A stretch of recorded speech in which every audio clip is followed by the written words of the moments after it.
ছাত্র জনতার গণ অভ্যুত্থানের পর বিধ্বস্ত দেশকে এগিয়ে নিতে প্রেরণা জুগিয়েছে ২১-এর ঐক্য। বইমেলার উদ্বোধনী অনুষ্ঠানে এমনটাই মন্তব্য করেছেন প্রধান উপদেষ্টা ডক্টর মোহাম্মদ ইউনূস। এ বিষয়টি নিয়ে এটিএন নিউজের নিয়মিত আয়োজন আমাদের কথা অনুষ্ঠানের আজকের পর্ব। আপনাদেরকে স্বাগত জানাচ্ছি আমি সাইমুম জান্নাত। এ বিষয়ে জনসাধারণের মতামত শুনব, তবে তার আগে চলুন দেখে আসি এটিএন নিউজে প্রচারিত একটি প্রতিবেদন। শহীদদের স্মরণে দাঁড়িয়ে ১ মিনিট নীরবতা পালন। ক্যালেন্ডারের পাতায় আরেকটি ফেব্রুয়ারির আগমন, যে ফেব্রুয়ারির সাথে বাংলা ভাষার দাবিতে প্রাণের আহুতির রক্তাক্ত ইতিহাস জড়িত, যা বাঙালির সাহসের বহিঃপ্রকাশ। আপনাদের ধন্যবাদ। ঐতিহ্য হয়ে ওঠা ভাষার মাসে অমর ২১ বইমেলার আনুষ্ঠানিক উদ্বোধনী আয়োজনে অংশ নিতেই বাংলা একাডেমি প্রাঙ্গণে প্রধান উপদেষ্টা ডক্টর মোহাম্মদ ইউনূস। সেখানে তাকে স্বাগত জানান সংস্কৃতি বিষয়ক উপদেষ্টা, বাংলা একাডেমির সভাপতি ও মহাপরিচালক সহ সংশ্লিষ্টরা।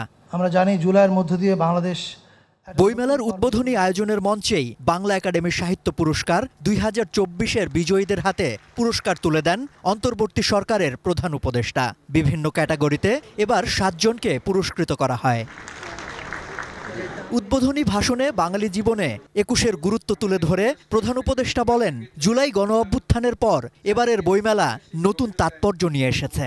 মহান আত্মত্যাগের মাধ্যমে অর্জিত অভ্যুত্থান এবারের বইমেলা নতুন তাৎপর্য নিয়ে আমাদের সামনে এনেছে। ২১ আমাদের পথ দেখায়। মাত্র ৬ মাস আগে জুলাই অভ্যুত্থান জাতিকে এক ঐতিহাসিক গভীরতায় ঐক্যবদ্ধ করে দিয়েছে, যার কারণে আমরা অর্থনৈতিক, রাজনৈতিক, প্রাতিষ্ঠানিক এবং মানবিক দিক থেকে বিধ্বস্ত এক দেশকে দ্রুততম গতিতে আবার উদ্দিষ্ট গন্তব্যে পৌঁছানোর জন্য তৈরি করার প্রস্তুতি নিতে সাহস খুঁজে পেয়েছি।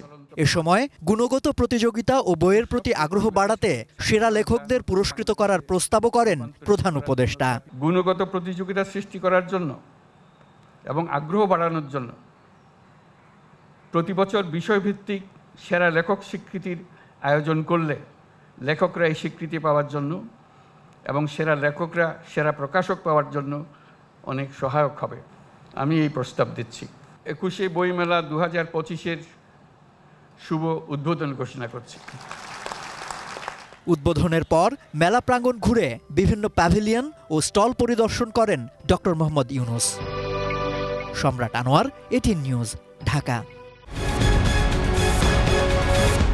দর্শক, এতক্ষণ প্রতিবেদনটি দেখলেন, এবার চলুন দেখে আসি কি বলছেন সাধারণ মানুষ।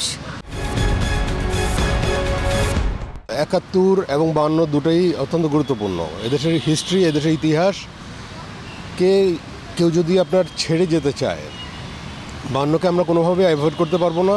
১৯৭১-এর যেই আমাদের স্বাধীনতা, এটা সবচেয়ে বড় অর্জন এই দেশের জন্য, রাষ্ট্রের জন্য। এটা কোনোভাবেই আমরা অস্বীকার করতে পারবো না।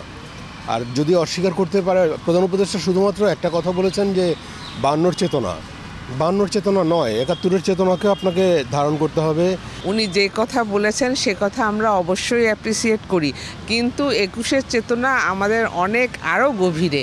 উনি যে বলছে এই আন্দোলনের সেটা আমরা মানি, কিন্তু মানলেও ২১-এর চেতনা আমাদের রক্তের মধ্যে, আমাদের ইতিহাসের মধ্যে এটা এমনভাবে ঢুকে আছে যে এটা নতুন করে বলার কিছু নাই। ২১-এর চেতনা আমাদের জীবনের অনেকখানি জায়গা জুড়ে আছে, অনেক কিছুর মধ্যেই ২১-এর চেতনা আছে, যার জন্যে ২১-এর চেতনাকে আমরা অনেক সম্মান করি, অনেক শ্রদ্ধা করি। আমরা চাই ২১-এর চেতনায় আরও সবাই এগিয়ে যাক। ২৪-এর গণ অভ্যুত্থান এদেশের যুব সমাজকে একটি প্ল্যাটফর্মে নিয়ে আসছে। এই ঐক্য প্ল্যাটফর্মটাকে আমাদেরকে ধরে রাখতে হবে। ধরে রাখার জন্য সরকারকে আমি মনে করব আরও কঠোর হওয়ার দরকার। আমরা যুদ্ধ করি, সব কিছু করি, কিন্তু আমরা যখন গোছায় নিয়ে আসি তখন দেখা যায় যে আমাদের মধ্যে নানান রকম ঐক্য আমাদের থাকে না। কাজেই উনি যেটা বলেছেন যে ২১-এর ঐক্য ধারণ না করলে কোনো কিছুই আমরা অর্জন করতে পারবো না, কারণ আমরা বিচ্ছিন্নভাবে কোনো কিছুই অর্জিত হয়নি জাতির জন্য। কাজে আমরা এখন যেটা লক্ষ্য করতেছি যে হয়তো আমরা একটা অবস্থান থেকে আরেক অবস্থানে এসেছি, আশা ছিল যে আমরা দেশটাকে ভালো করব এবং দেশকে এগিয়ে নিয়ে যাব। এখন যেটা সবচেয়ে বেশি প্রয়োজন দেশের জন্য সেটি হলো যে আইন শৃঙ্খলা পরিস্থিতি প্লাস হলো অন্যান্য ক্ষেত্রে যে প্রশাসনের সব কিছু যে কি পয়েন্টগুলো আছে এগুলোকে ফুল সুইং আনতে হবে এবং রাষ্ট্রীয়ভাবে যে একটা কঠোরতা এটা অবলম্বন না করলে হবে না, কারণ মানবিকতা এবং কঠোরতা দুটোই প্রয়োজন। আমাদের কথায় ফেনী থেকে স্বাগত জানাচ্ছি, আমি দিদারুল আলম। ২১-এর ঐক্যই দেশকে এগিয়ে নেওয়ার প্রেরণা জানিয়েছেন প্রধান উপদেষ্টা ডক্টর মোহাম্মদ ইউনূস। এ নিয়ে শুনবো ফেনীর সাধারণ মানুষের কথা। ডক্টর মোহাম্মদ ইউনূস যে পদক্ষেপ নিয়েছেন, উনি ২১-এর চেতনাকে ধারণা করে যে এগিয়ে যেতে বলেছেন, এভাবে যদি আমরা এগিয়ে যেতে পারি তাহলে আমরা মনে করি আমরা বহুদূর এগিয়ে যাব। আর একজন বাঙালি হিসাবে, বাংলাদেশি হিসাবে আমরা মনে করি ২১-এর চেতনা আমাদের জন্য অনেক দূর এগিয়ে নিয়ে যাওয়ার একটা প্রেরণা। এখান থেকে ডক্টর মোহাম্মদ ইউনূসের সাথে আমরা তাল মিলিয়ে আমরা বলতে পারি আমরা এই চেতনাটাকে ধরে রেখে আমরা সামনে এগিয়ে যেতে পারি। উনি যে আপনার ২১-এর প্রেরণায় দেশকে এগিয়ে নেওয়ার জন্য ওনার চিন্তাধারা এবং কি সমস্ত জনগণ নিয়ে যদি নাকি আগায় তাহলে তো ভালো, আমাদের জন্য, দেশের জন্য ভালো, জনগণের জন্য ভালো। দেশটা ওনার মাধ্যমে আরও এগিয়ে যাক এবং অনতিবিলম্বে একটা গণতান্ত্রিক সরকার নির্বাচিত জনগণের ভোটের মাধ্যমে প্রতিষ্ঠিত হোক অনতিবিলম্বে, এটাই আমি কামনা করছি।